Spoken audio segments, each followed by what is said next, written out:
You wake up. No alarm. No emails. No one telling you where to be. You have no boss today. You have no meetings. You have no to-do list stretching into next week. For most of human history, this wasn't a fantasy. This was Tuesday.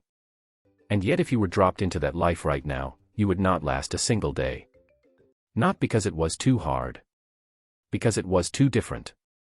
Your body still remembers it, even if your mind has forgotten. Your muscles were built for walking, not sitting. Your eyes were built for scanning open horizons, not scrolling screens 6 inches from your face.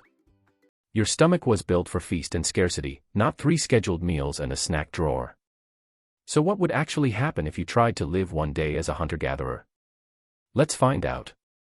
Let's reconstruct it, hour by hour, and see exactly where you would fail. First, the sun decides your schedule, not a clock. There is no clock. Time is not divided into 15-minute blocks. It is divided into light and dark, hunger and rest. You'd wake with the first birdsong, whenever that happened to be. Some days that's before dawn. Some days it's later. Nobody is angry about it. There is no late. Already, this breaks something in the modern brain. Studies on circadian rhythm, including research led by sleep scientist Jerome Siegel, who studied sleep patterns in 3 remaining hunter-gatherer societies in Africa and South America, found something strange. These groups didn't sleep more than industrialized humans. They actually slept slightly less, on average around 6.5 hours a night. But they had almost no reported insomnia. Their bodies fell asleep and woke up in sync with actual darkness and actual light, not artificial light bleeding into midnight. Your body still has that rhythm buried inside it. It's just been overwritten by a phone screen and a porch light. Now imagine breakfast. There isn't one, not in the way you know it. There's no fridge, no pantry, no gas station on the way to work.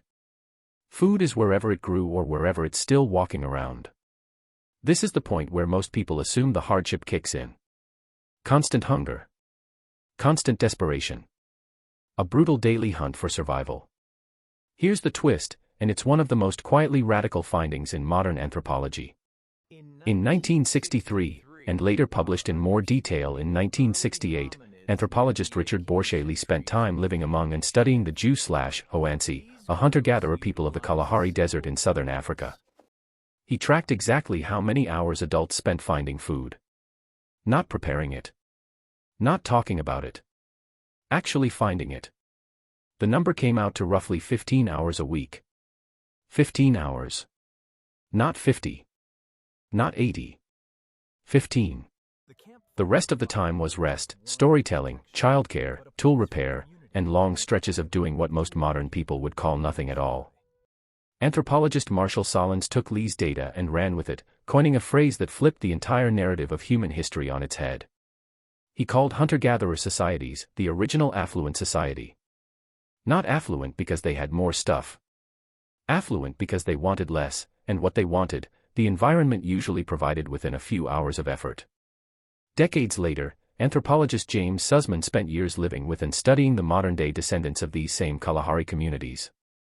In his research, he found the same pattern held up. Work was real, but it was interspersed, not constant. A hunter might walk for hours, but hours of walking are not hours of labor in the way a factory shift is labor. There was talking. There was watching the horizon. There was boredom, even. So here's your first failure point of the day. It's not the hunger. It's the pace. You are used to constant low-grade urgency. Notifications. Deadlines. The feeling that something needs your attention right now. A hunter-gatherer day has almost none of that. And for a modern mind trained on urgency, that silence doesn't feel peaceful. It feels unbearable. Anthropologist Polly Wiesner studied something just as revealing, this time by analyzing recorded conversations among the Jew/Hoansi around their evening campfires. During the day, conversation was mostly practical, arguments about food, complaints, logistics. But at night, around the fire, the entire tone shifted. Over 60% of nighttime conversation was storytelling, myth, and social bonding, not survival talk. That fire wasn't just for warmth. It was the original nightly entertainment system, the original social feed, the original place where a whole community synced up emotionally before sleep. No screens. No scrolling. Just voices and firelight. Now let's reconstruct your actual day, hour by hour, and watch where you'd break. Morning. You wake with the light, not a device. You feel disoriented immediately, because your circadian rhythm has never actually been allowed to run naturally. Mid-morning. You're expected to walk, sometimes for miles, scanning for food, tracks, water, danger. Your feet, softened by cushioned shoes and flat sidewalks, start to ache within the first hour. Your eyes, trained on screens, struggle to spot subtle movement in tall grass the way a trained tracker's eyes would. Midday. The heat peaks. There's no air conditioning, no shade structure waiting for you. Rest happens because the environment demands it, not because a break was scheduled. You'd likely be exhausted already, not from the workload, but from the sheer unfamiliarity of moving through a landscape that isn't built for you. Afternoon. If food was found, there's processing to do. Digging roots, cracking nuts, preparing meat. This is where your modern hands would struggle. Fine motor tool use with stone and wood is a skill built over a lifetime, not something you can improvise in an afternoon. Evening. The fire. This is where you might actually succeed. Humans are built for this part. Sitting, talking, being watched and known by a small group of people who share your daily reality. Ironically, this is the part modern life has quietly stripped away the most. Night. Sleep comes in a single stretch, or sometimes two, broken by a period of quiet wakefulness in the middle, something sleep researchers have found evidence for in both historical and hunter-gatherer sleep patterns. No screen to check. No blue light delaying your melatonin. Just darkness, and your body's own signal that it's time to stop. By the end of this single day, you'd likely be sunburned, footsore, disoriented, and strangely, more mentally at ease than you've felt in months. That's the counterintuitive twist. The failure wouldn't be starvation. It would be your body's total unfamiliarity with unstructured time, physical terrain, and silence. You would fail at hunting. You would fail at tracking. You would probably fail at fire starting on the first try. But the deepest failure would be psychological. You'd have no idea what to do with hours that no one has scheduled for you. For roughly 95% of the time humans have existed as a species, this was simply life. 15 to 20 hours of active subsistence work a week. The rest, filled with rest, relationship, and improvisation.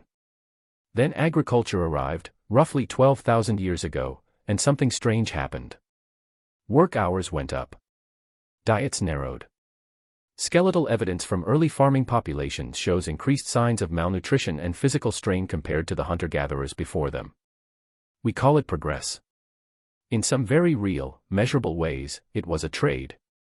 More food stored for tomorrow, but more hours spent earning it today. You are the modern inheritor of that trade. You live in the version of humanity that chose stored security over daily freedom, thousands of generations removed from the last ancestor who worked 15 hours a week and called it enough. So no, you would not last a day as a hunter-gatherer. Not because you're weak. Because you were raised in the one sliver of human history that runs on clocks instead of daylight, on screens instead of horizons, on constant motion instead of purposeful rest. You wake up tomorrow. There will be an alarm. There will be emails. There will be a to-do list stretching into next week. But somewhere underneath all of it, your body is still waiting for the sun, still built for 15 hours of purposeful effort and the rest spent simply being alive.